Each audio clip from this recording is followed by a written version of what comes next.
Hey kids, hello, good evening everyone. Today's activity are use soft and lizard. I am.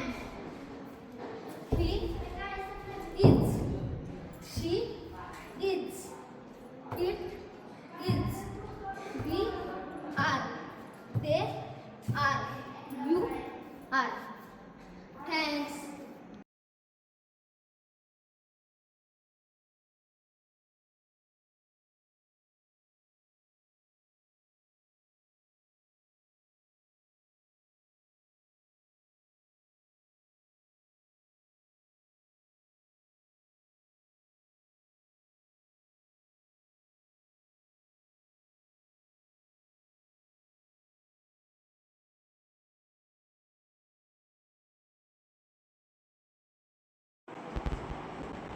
त्याच्यातली ते numbers आहेत. त्याच्यानंतर पुढे काय घेतलं आपण स्क्वेअर. इथं ह्या बॉक्स मध्ये काय येणार आपला स्क्वेअर आणि इथं वरती काय येणार आपला क्यूब. म्हणजे एक संख्या घेतल्यानंतर आपल्याला त्याचा स्क्वेअर पण सांगता येतो आणि परत नंतर क्यूब पण सांगता येतो.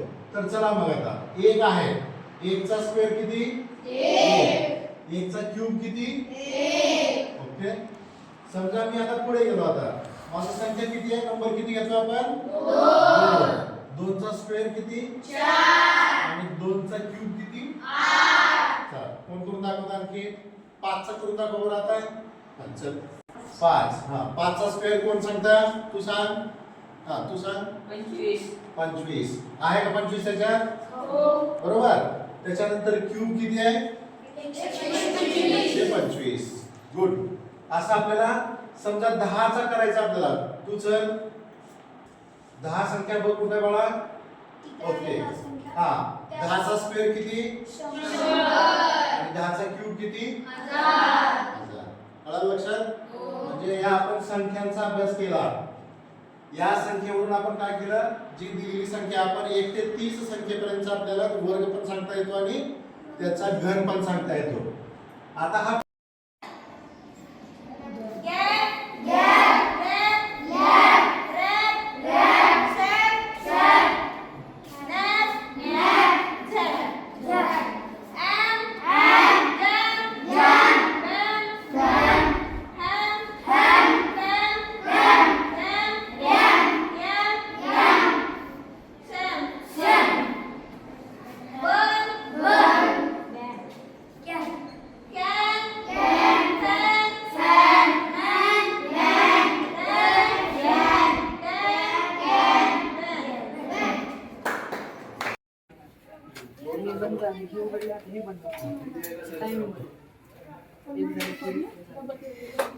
म्हणजे लोक सिग्नल तोडून पुढे जातात.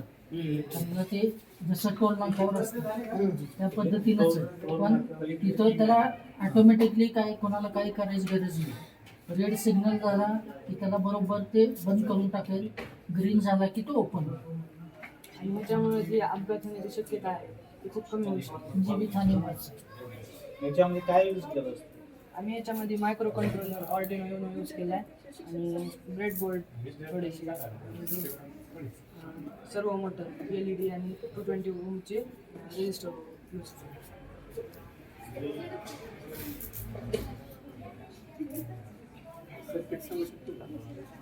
सर्किट कॉम्प्लेक्स जरा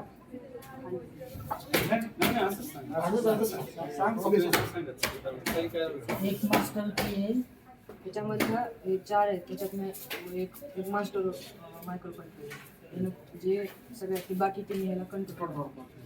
बाकी 3 स्लेव्स एक आहे बाकी 3ला कंट्रोल केलेले. जसं आता पहिला उघडला की बंद झाले तर त्याला सिग्नल भेटणार ते उघडणार.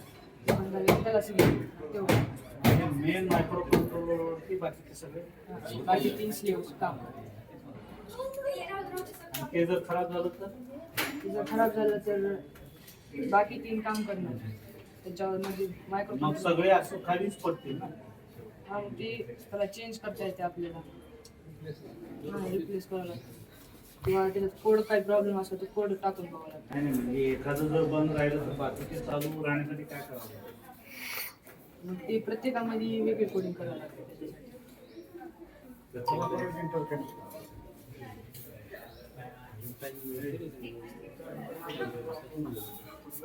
त्याच्यामध्ये एक अडचण काही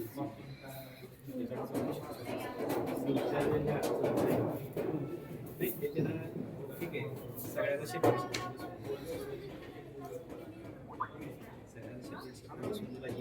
स्कूलमध्ये अटल टिंकरिंग लॅब आहे आणि या लॅबच्या माध्यमातून विद्यार्थी वेगवेगळ्या प्रकारचे प्रयोग शिकत असतात. मग आम्ही या विद्यार्थ्यांना मंदिरामध्ये व्हिजिटला आणलं तेव्हा त्यांनी पाहिलं की इथं कचरा आहे, हा कचरा ओढण्यासाठी श्रम लागतात. हे सगळं त्यांच्या डोक्यात कल्पना निर्माण झाली आणि त्यांनी नव्यानं असं काहीतरी बनवता येईल का की आपल्याला जास्तीत जास्त कचरा जो आहे तो त्या ठिकाणी एका डस्टबिन मध्ये ठेवता येईल आणि तो इझिली हँडल सुद्धा करता येईल, ज्यामुळे कचरा दाबत असताना ज्या बांगड्या वगैरे असतात त्या सुद्धा हातामध्ये घुसू शकतात, ते होणार नाही अशी ही या विद्यार्थ्यांनी कल्पना तयार केली आणि ते मूर्त स्वरूपात आणली. आणि आज आम्ही त्याचं टेस्टिंग करत आहोत आणि चेक करत आहोत की खरंच ते वर्किंग होऊ शकतं का. आणि त्याचबरोबर मंदिर संस्थांच्या कर्मचाऱ्यांशी आम्ही कुतूहल साधला, त्यांनी त्या प्रोजेक्ट बद्दल विद्यार्थ्यांना धन्यवाद दिले. स्कूलमध्ये अटल टिंकरिंग लॅब आहे आणि या लॅबच्या माध्यमातून विद्यार्थी वेगवेगळ्या प्रकारचे प्रयोग शिकत असतात. मग आम्ही या विद्यार्थ्यांना मंदिरामध्ये व्हिजिटला आणलं तेव्हा त्यांनी पाहिलं की इथं कचरा आहे, हा कचरा ओढण्यासाठी श्रम लागतात. हे सगळं त्यांच्या डोक्यात कल्पना निर्माण झाली आणि त्यांनी नव्यानं असं काहीतरी बनवता येईल का की आपल्याला जास्तीत जास्त कचरा जो आहे तो त्या ठिकाणी एका डस्टबिन मध्ये ठेवता येईल आणि तो इझिली हँडल सुद्धा करता येईल, ज्यामुळे कचरा दाबत असताना ज्या बांगड्या वगैरे असतात त्या सुद्धा हातामध्ये घुसू शकतात, ते होणार नाही अशी ही या विद्यार्थ्यांनी कल्पना तयार केली आणि ते मूर्त स्वरूपात आणली. आणि आज आम्ही त्याचं टेस्टिंग करत आहोत आणि चेक करत आहोत की खरंच ते वर्किंग होऊ शकतं का. आणि त्याचबरोबर मंदिर संस्थांच्या कर्मचाऱ्यांशी आम्ही कुतूहल साधला, त्यांनी त्या प्रोजेक्ट बद्दल विद्यार्थ्यांना धन्यवाद दिले. हे बंद आहे, हे उघडले आता हे बंद टायमिंग म्हणजे लोक सिग्नल तोडून पुढे जातात, समजा ते जसं टोल नाक्यावर असतं त्या पद्धतीनंच आहे. पण तिथं त्याला ऑटोमॅटिकली काय कोणाला काही करायची गरज नाही. रेड सिग्नल झाला की त्याला बरोबर ते बंद करून टाकेल, ग्रीन झाला की तो ओपन होईल. आणि ह्याच्यामुळे जे अपघात होण्याची शक्यता आहे ती खूप कमी होऊ शकते. जीवितहानी वाचते. याच्यामध्ये काय यूज केलं असतं? आम्ही याच्यामध्ये microcontroller Arduino Uno use केला आहे आणि ब्रेडबोर्ड थोडेसे सर्व मोटर LED आणि 220 ओमचे रेजिस्टर यूज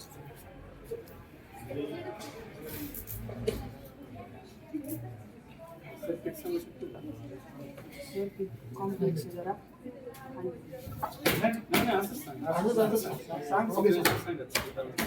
आणि एक मास्टर की आहे, त्याच्यामधनं हे 4 आहेत, त्याच्यातनं एक मास्टर मायक्रो कंट्रोलर जे सगळ्यात बाकी 3 ह्याला कंट्रोल करतो. बाकी 3 स्लेव्स एकाने बाकी 3ला कंट्रोल केलेले. जसं आता पहिला उघडला ते बंद झाले तर त्याला सिग्नल भेटणार ते उघडणार, ते बंद झाले त्याला सिग्नल ते उघडणार. मेन मायक्रो कंट्रोलरवरती बाकीचे सगळे बाकी 3 स्लेव्स काम. ते जर खराब झालं तर ते जर खराब झालं तर बाकी 3 काम करणार त्याच्यावर म्हणजे मायक्रो मग सगळे असं खालीच पडतील ना. हा मग ते त्याला चेंज करता येते आपल्याला, हा रिप्लेस करावं लागतं किंवा त्याच्यात कोड काही प्रॉब्लेम असतो तर कोड टाकून बघावं लागतं. नाही नाही, म्हणजे एखादं जर बंद राहिलं तर बाकीचे चालू राहण्यासाठी काय करावं लागेल? मग ते प्रत्येकामध्ये वेगळी कोडिंग करावं लागतं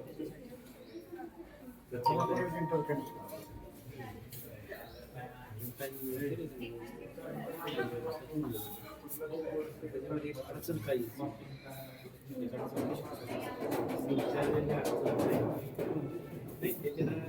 ठीक आहे सगळ्यांना शिकायचं.